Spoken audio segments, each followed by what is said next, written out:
अस्सलाम वालेकुम। आज जो हम टॉपिक पढ़ने लगे हैं वो है waves as a carrier of energy और उसके बाद हम पढ़ेंगे वेव इक्वेशन।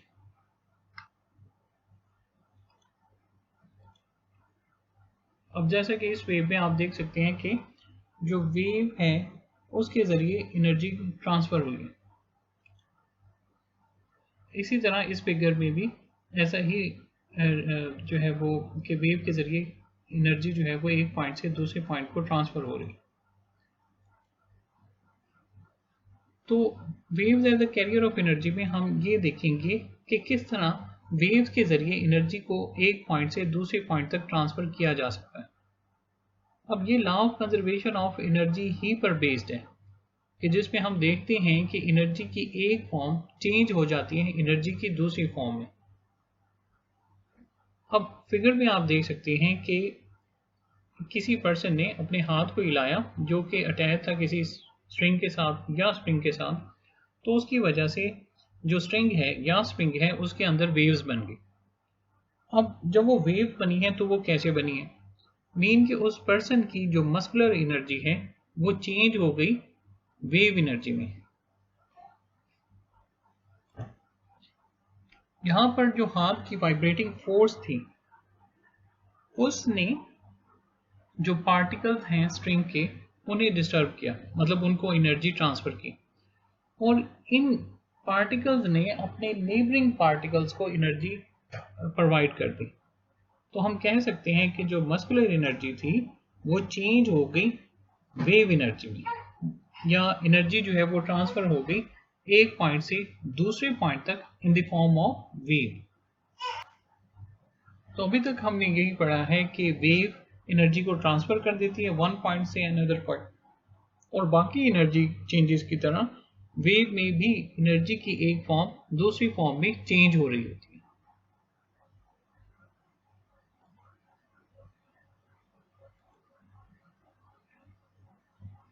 अब ये है कि वेव्स में अमाउंट ऑफ एनर्जी किस पे डिपेंड करती है? तो ये डिपेंडेंट है एम्पलीट्यूड पे। एम्पलीट्यूड का जो मतलब है कि मीन पोजीशन से मैक्सिमम डिस्टेंस को एम्पलीट्यूड कहते हैं। अब जब हम जो स्कूल बेल है उसे ज़ोर से हिट करें तो इसका मतलब ये है कि हमने एम्पलीट्यूड को बढ़ा दिया या अमाउंट ऑफ एनर्जी को बढ़ा दिया, और अगर हम आहिस्ता से हिट करें तो इसका मतलब है एम्पलीट्यूड कम होगा, मीन कि कम एनर्जी ट्रांसफर हुई। और जाहिर है जब एम्पलीट्यूड ज़्यादा होगा तो ज़्यादा एनर्जी ट्रांसफ़र होगी और ज़्यादा जो लाउड है साउंड वो प्रोड्यूस होगी। और इसी तरह अगर कम जो है वो ज़ोर से हम हिट करते हैं तो मीन कि हमने एनर्जी कम ट्रांसफ़र की है, और अगर हमने एनर्जी कम ट्रांसफ़र की है तो जो साउंड प्रोड्यूस होगी वो भी लो होगी। इसी तरह अगर हम एग्जांपल लें कि एक हम एग्जांपल पहले भी पढ़ चुके हैं कि जिसमें हम वाटर के अंदर पेंसिल को हिला के वेव्स प्रोड्यूस करते थे, वहाँ पर भी ऐसा ही है कि अगर हम ज़ोर से पेंसिल उसमें मारेंगे तो ज़्यादा बड़ी वाटर वेव प्रोड्यूस होंगी, ज़्यादा एम्पलीट्यूड वाली, क्योंकि हमने ज़्यादा एनर्जी उसे प्रोवाइड की। और इसी तरह अगर हम आहिस्ता से हिलाएंगे तो एक छोटी वेव प्रोड्यूस होगी क्योंकि हमने उसे एनर्जी थोड़ी प्रोवाइड की है। तो एम्पलीट्यूड ये डिसाइड करता है कि कितनी एनर्जी आपने उसे प्रोवाइड की, प्रोवाइडेड की फ्रीक्वेंसी सेम रहे। ठीक है, कि जब हम एक फैक्टर को देखते हैं तो हमने देखना है कि क्या बाकी फैक्टर सेम रहे हैं या डिफरेंट रहे हैं, ये भी बात याद रखिएगा। इसी तरह बच्चे जो नेक्स्ट है कि अगर हम पर सेकंड या यूनिट टाइम में देखें कितनी एनर्जी ट्रांसफर हुई है। अब यहाँ पे एम्पलीट्यूड सेम रहेगा। अगर एम्पलीट्यूड सेम है तो अगर यूनिट टाइम में फ़र्ज़ करें कि हम अ, अगर फ़र्ज़ करें कि बेल पे अगर हम एक सेकंड में 2 दफ़ा हैमर मारते हैं और उसी बेल पे एक सेकंड में अगर हम 3 दफ़ा हैमर मारते हैं, एम्पलीट्यूड बराबर रखें, बराबर ज़ोर से मारते हैं, तो जिसमें एक सेकंड में हमने उसे 3 दफ़ा हैमर को स्ट्राइक किया है बेल पे, उसमें हमने ज़्यादा एनर्जी प्रोवाइड की है एज़ कम्पेयर टू उसके जब हमने उसी ही बेल को 2 दफ़ा हिट किया है। इसी तरह अगर हम पेंसिल वाली या जब हम अपने हाथ से किसी स्ट्रिंग को हिलाते हैं वो वाली एग्जांपल ले लें, तो उसमें भी ऐसा ही है कि फ़र्ज़ करें अगर हम एक सेकंड में एक दफ़ा हिलाते हैं अपनी बाजू को, या एक सेकंड में 2 दफ़ा हिलाते हैं हिलाती उतना ही है, दोनों दफ़ा जो अमाउंट ऑफ एनर्जी है वो उतनी ही प्रोवाइड करते हैं, लेकिन ये है कि एक दफ़ा आपने अपने हाथ को वेव प्रोड्यूस करने के लिए 2 दफ़ा हिलाया और एक दफ़ा 3 दफ़ा हिलाया, तो जब एक सेकंड में ज़्यादा नंबर ऑफ वाइब्रेशंस पर सेकंड या नंबर ऑफ वेव्स पर सेकंड ज़्यादा प्रोड्यूस होंगी, जब हम जाहिर है कि एक ही सेकंड में ज़्यादा एनर्जी प्रोवाइड करेंगे। तो अगर एम्पलीट्यूड सेम हो तो एनर्जी उसमें ज़्यादा होगी जिसकी फ्रीक्वेंसी ज़्यादा है। तो इसको हम एक सिमुलेशन के ज़रिए देखते हैं, इसी चीज़ को क्रिएट करवाते हैं। ठीक है, अब इसमें आप देखें एम्पलीट्यूड, एम्पलीट्यूड हम कर देते हैं 0.5। ठीक है, 0.5 पे ऑब्जर्व किया और इसकी फ्रीक्वेंसी कर देते हैं 0.5। ठीक है, अब इस वक्त आप देखें और फ्रीक्वेंसी इतनी ही रखते हैं और हम क्या करते हैं, एम्पलीट्यूड, ये एम्पलीट्यूड है, इसको हम ज़्यादा कर दें, तो फ्रीक्वेंसी उतनी ही रखी कांस्टेंट और एम्पलीट्यूड को ज़्यादा कर देते हैं।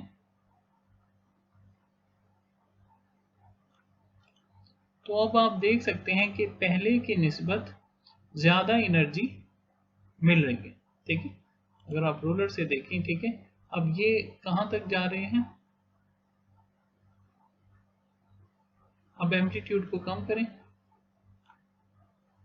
ठीक है, तो कम एनर्जी, एम्पलीट्यूड को ज़्यादा करें तो ज़्यादा एनर्जी जो है वो मिलेगी। अब यूं करते हैं कि एम्पलीट्यूड इतना ही रहने देते हैं लेकिन फ्रीक्वेंसी को ज़्यादा करते हैं, एम्पलीट्यूड उतना ही, फ्रीक्वेंसी को ज़्यादा, तो फिर क्या होगा, एनर्जी इन यूनिट टाइम, ठीक है, वो ज़्यादा हो जाएगी। तो अब ये पहले की निस्बत मतलब ज़्यादा एनर्जी पर यूनिट टाइम उसे मिल रही है, हालांकि एम्पलीट्यूड उतना ही है। तो मीन के अगर आपने ज़्यादा एनर्जी प्रोवाइड करनी है तो एम्पलीट्यूड ज़्यादा रखें, लेकिन अगर आप जब फ्रीक्वेंसी सेम हो, लेकिन ये भी हो सकता है कि एम्पलीट्यूड उतना ही हो लेकिन अगर आप फ्रीक्वेंसी को इंक्रीज कर दें तब भी आप एनर्जी इन यूनिट टाइम को इंक्रीज कर सकते हैं।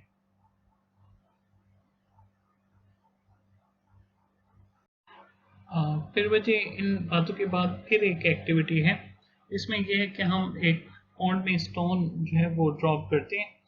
सो स्टोन जाहिर है वाटर में वेव्स को प्रोड्यूस करते हैं और क्योंकि उसने उसे जो स्टोन है एनर्जी प्रोवाइड करता है वाटर को। तो होगा क्या कि वो जब वाटर वेव्स कॉर्क के साथ टकराएंगी तो कॉर्क जो है वो ऊपर नीचे मूव करना शुरू कर देगा। अब कॉर्क को हमने स्टोन से हिट नहीं किया, हमने स्टोन को हिट किया किसके अंदर, पॉन्ड के अंदर, और वाटर वेव्स प्रोड्यूस हुई। मीन के स्टोन की एनर्जी कॉर्क तक पहुंच गई लेकिन किसके जरिए, वाटर के जरिए, ना कि डायरेक्ट फिजिकल कांटेक्ट। कॉर्क जो है स्टोन आपस में नहीं टकराते लेकिन स्टोन की एनर्जी कॉर्क को ट्रांसफर हो गई थ्रू वेव्स। तो इसीलिए हम कहते हैं कि इसमें हम मैटर को, अब या तो कॉर्क को फिजिकली हिट करता स्टोन लेकिन ऐसा नहीं हुआ, स्टोन की एनर्जी ट्रांसफर हुई कॉर्क को थ्रू वेव्स। तो हम जॉइंट रिजल्ट लिखते हैं कि वेव एनर्जी को ट्रांसफर करती है away from the point of disturbance, यानी कि जहां एनर्जी प्रोवाइड की गई थी उससे परे जो है वो एनर्जी को फैला देता है, दूर जो है वो पहुंचा देते हैं। और particles of the wave move करते हैं, to and fro vibratory motion होती है, ऊपर नीचे मूव करते हैं अपनी मीन पोजीशन के। और क्या रिजल्ट्स निकाल सकते हैं कि ये जो पार्टिकल्स की जो मोशन है ये पीरियोडिक मोशन है। पीरियोडिक मोशन एक मोशन जो अपने आप को एक खास इंटरवल ऑफ टाइम के बाद रिपीट करती है, उसे हम क्या कह देते हैं, पीरियोडिक मोशन। और ये जो कंडीशंस हैं, ठीक है, ये नेसेसरी नहीं है एनर्जी ट्रांसफर बाय पार्टिकल के जरिए। जैसे कि अगर कॉर्क और स्टोन आपस में डायरेक्टली हिट कर जाते तो क्या था कि वो डायरेक्टली हिट किए थे, तो इस वजह से अब वो जो वाटर पार्टिकल्स की जो मोशन थी टू एंड फ्रो वो इसमें इन्वॉल्व नहीं है, यानी कि वाइब्रेटरी मोशन इन्वॉल्व नहीं थी। कॉर्क या जो स्टोन है वो डायरेक्टली एक दूसरे से हिट कर जाते और मोशन का पीरियोडिक होना भी ज़रूरी नहीं है।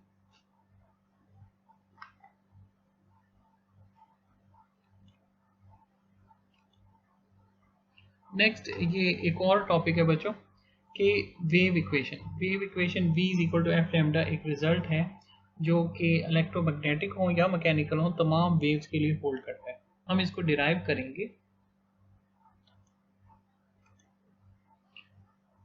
तो ये रिलेशन किन किन के दरमियान है? ये है वेलोसिटी, फ्रीक्वेंसी और वेवलेंथ के दरमियान है।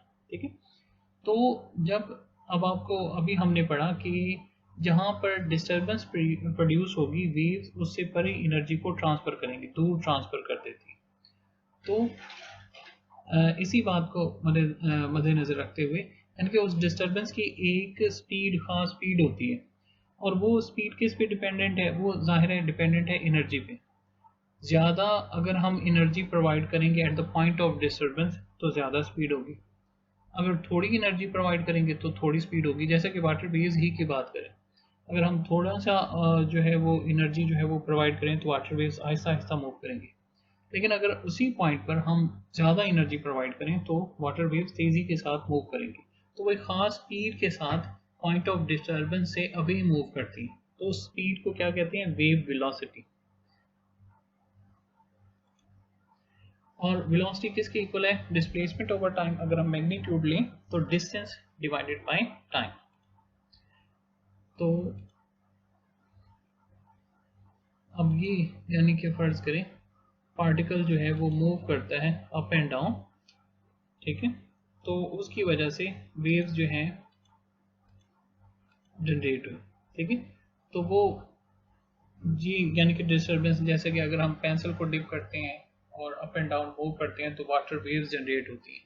तो यहाँ पर भी ऐसा ही है कि पार्टिकल, किसी चीज़ को हमने या हाथ को अपने मूव करवाया स्ट्रिंग के साथ, तो उससे वेव्स प्रोड्यूस हुई, और वेव एक खास स्पीड से ट्रेवल करना शुरू हो गई, उसको हम वेव स्पीड कहेंगे। और वो कैसे निकाल सकते हैं? कितना डिस्टेंस है, और वो डिस्टेंस फिर कितने टाइम में ट्रेवल किया है, इसके जरिए। तो हम डिराइव करते हैं। अब ये कंडीशन लाजमी है कि ये समझने वाला पॉइंट है कि हमने डिस्टेंस डिवाइडेड बाय टाइम लिखा। हम हमने डिस्टेंस की जगह क्या पुट कर दिया? लैम्डा। और टाइम की जगह टाइम पीरियड। अब क्यों पुट किया? उसमें ये बच्चों ऊपर वाली कंडीशन है कि the time taken by the wave in moving from one point to another is equal to time period. अगर एक पॉइंट से दूसरे पॉइंट, क्या कह लें कि एक वाइब्रेशन कंप्लीट करने का जो टाइम है वो वन टाइम पीरियड है, तो इस दौरान वेव कितना डिस्टेंस ट्रेवल करती है? Equal to one wavelength. जब time is equal to time period होगा तो बॉडी एक वाइब्रेशन कंप्लीट करती है, और इस एक वाइब्रेशन के दौरान जो वेव डिस्टेंस ट्रेवल करती है वो किसके इक्वल है? वेव लेंथ के। ये अभी हम विजुलाइज भी कर लेंगे कि ये कैसे हमने पुट कर दिया, कि जो पार्टिकल मोशन है और यहाँ पर उसकी वेव फॉर्म हम ड्रा करेंगे। ठीक है, इधर पार्टिकल मोशन और इधर दूसरी साइड पे वेव फॉर्म। अब पार्टिकल जो है वो मूव करता है, फर्ज करें पार्टिकल मीन पोजीशन पर है और ये मूव करता है ऊपर, तो इसकी वेव फॉर्म, अब ये कहाँ से गया है? मीन पोजीशन से एक्सट्रीम पोजीशन की तरफ, मीन से गया है एक्सट्रीम पर। तो वेव कैसे बनेगी? ये मीन पोजीशन से शुरू होगी और एक्सट्रीम यानी कि ट्रफ पर, अपर जो है वो ट्रफ तक जाएगी, फिर ये जाता है कहाँ पे? एक्सट्रीम पोजीशन से दोबारा आता है मीन पर, यही पार्टिकल ये ट्रेवल कर गया। ठीक है, ये कैसे ट्रेवल किया? एक्सट्रीम से मीन पर, तो वेव जाएगी क्रस्ट से मीन पोजीशन पर, क्रस्ट से मीन पोजीशन, ये वाले क्रस्ट से मीन पोजीशन। इसी तरह अब पार्टिकल मूव करेगा जो नेगेटिव एक्सट्रीम है या जिसे हम ट्रफ कहते हैं उसकी तरफ। ठीक है, तो वेव हमारी बन जाएगी ट्रफ, और फिर पार्टिकल दोबारा आएगा मीन पोजीशन की तरफ। ठीक है, तो इस तरह वेव हमारी दोबारा ट्रफ से मीन पोजीशन की तरफ आएंगे, तो इस तरह वेव एक कंप्लीट हो जाएगी। इसी चीज़ को हम एक सिमुलेशन के जरिए देखते हैं कि बच्चे जो इर्द गिर्द फार्मूले वगैरह लिखे हैं इनको आप निगलेक्ट कर दें, सिर्फ आप देखें टाइम पीरियड। ठीक है, टाइम पीरियड कितना है? 10 सेकेंड्स। इसका मतलब ये है कि ये जो पेंसिल है ये अपनी मीन पोजीशन से जाएगी एक्सट्रीम, एक्सट्रीम से मीन, मीन से नेगेटिव एक्सट्रीम और नेगेटिव एक्सट्रीम से दोबारा मीन तक आएगी, तो इसमें कितना टाइम लग जाएगा? 10 सेकेंड्स। और इन 10 सेकेंड्स में हम, ये एक पेज है, इसको हम एक यूनिफॉर्म स्पीड के साथ इस पे मूव करवाएंगे, तो देखेंगे कि वेव कैसे बनेगी। ठीक है, तो आप देखेंगे कि जब कोई पार्टिकल वाइब्रेटरी मोशन करता है तो जब कोई पार्टिकल वाइब्रेटरी मोशन करता है तो उसके नतीजे में जो वेव बनती है उसे हम देखते हैं।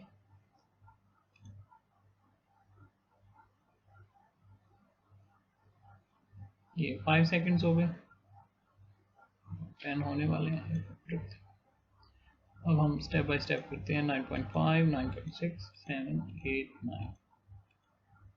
ठीक है, और देखें कि 10 सेकंड्स में ये जो वेव बनी ये एक वेव लेंथ है।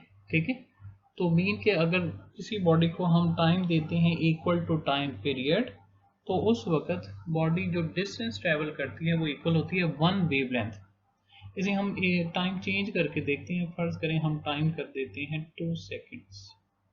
ठीक है, 2 सेकंड्स, इसका मतलब ये है कि अब जो वेव बनेगी वो 2 सेकंड्स में बनेगी। ठीक है, 1.7, 8, 9 और 10। ठीक है, तो ये देखिए 2 सेकंड्स में मीन के ये वेव ने जो डिस्टेंस, ये टाइम देते हैं इक्वल टू टाइम पीरियड, तो उस वक्त जो वेव डिस्टेंस ट्रेवल करती है वो इक्वल होता है 1 वेव लेंथ के। ठीक है, और बच्चों बाकी सिंपल है। अब इसमें है क्या कि हमने v is equal to D by T की जगह v is equal to lambda by T put कर दी। फिर t is equal to 1 over f, तो f is equal to 1 by T. तो t की जगह जो है वो आप पुट करें तो ये आंसर क्या आ जाएगा, v is equal to F lambda. यही है इक्वेशन ऑफ मोशन, और ये इलेक्ट्रोमैग्नेटिक और मैकेनिकल दोनों के लिए वैलिड है। नेक्स्ट बच्चों बुक के पेजेस हैं। अब इसमें बुक के पेजेस में यही है कि पहले आपको बताया गया है कि वेव क्या कर सकती है, एनर्जी ट्रांसफर कर सकती हैं, किस तरह मस्कुलर एनर्जी को चेंज करती हैं वेव एनर्जी में, कि हम अपने हाथ को ऊपर नीचे मूव करते हैं जिसकी वजह से वेव जनरेट होती है और हमारी जो मस्कुलर एनर्जी है वो ज़ाहिर चेंज हुई है वेव के अंदर। ठीक है, और आगे उसकी डिटेल है। फिर अमाउंट ऑफ एनर्जी एम्पलीट्यूड पे डिपेंडेंट है और एनर्जी पर यूनिट टाइम या एनर्जी पर सेकेंड फ्रिक्वेंसी पर डिपेंडेंट है। फिर आगे हमने एक एग्जांपल को डिस्कस किया था वाटर, जो कॉर्क वाली, जिसमें स्टोन जो है वो पॉन्ड के अंदर गिराते हैं। ठीक है, वो मैंने यहाँ स्किप किया है। तो एक एग्जांपल हमें चाहिए होती है कि जिसमें हम wave as a carrier of energy को डिस्कस करें। फिर ये रिलेशनशिप है between velocity frequency and wavelength. अब इसमें पहले वही बात कि उसकी एक स्पेसिफिक स्पीड या वेलोसिटी होती है, तो v is equal to D by T.